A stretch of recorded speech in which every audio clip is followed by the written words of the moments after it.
Madame la Présidente, Monsieur le Vice-président, mes chers collègues, la région Île-de-France, on vient tout juste de le rappeler, entretient depuis près de 30 ans des relations étroites avec Hanoï au Vietnam et Antananarivo à Madagascar.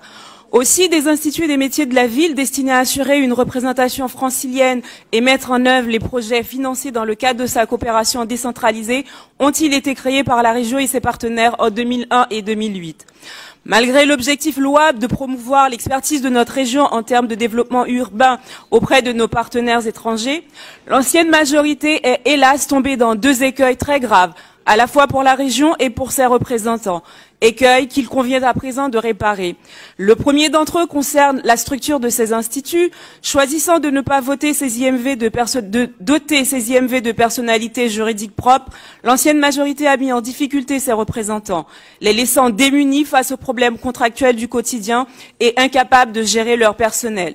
Cette absence de personnalité juridique et donc de fonds propres et de financement extérieur autres que régionaux a ainsi obligé ces IMV à financer les projets en cours par les avances de trésorerie concernant de projets nouvellement votés, condamnant ces structures à une perpétuelle fuite en avant budgétaire.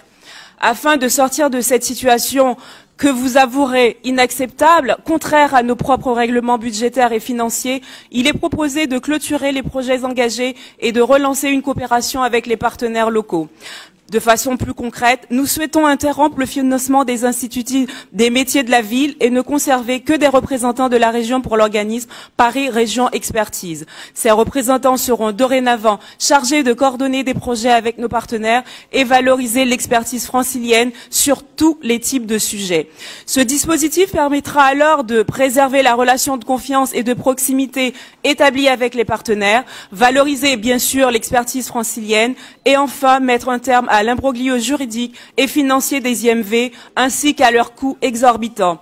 Pour ce faire, il est demandé à la région de verser d'une part aux deux IMV les subventions nécessaires à leur fonctionnement jusqu'aux dates respectives de fin des projets, soit 88 500 € d'autorisation d'engagement pour Hanoï et 118 723 € pour Antananarivo. Leur verser des subventions exceptionnelles nécessaires à l'achèvement des projets en cours d'autre part, soit 10 339 € pour Hanoï et 198 015 € pour Antananarivo.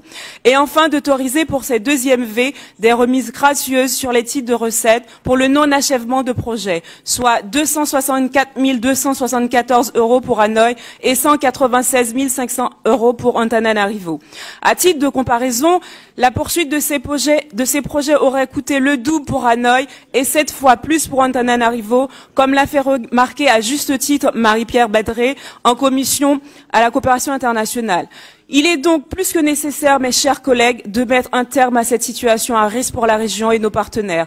Aussi est-ce donc la raison pour laquelle je porte aujourd'hui devant vous ce rapport au nom du groupe EALI qui nous permettra de faire évoluer ces IMV en représentation régionale Paris Région Expertise. Et puisse, Madame la Présidente, avant de conclure, être également remercier notre vice-président Oman Nasrou qui a fait un travail remarquable en qualité de vice-président.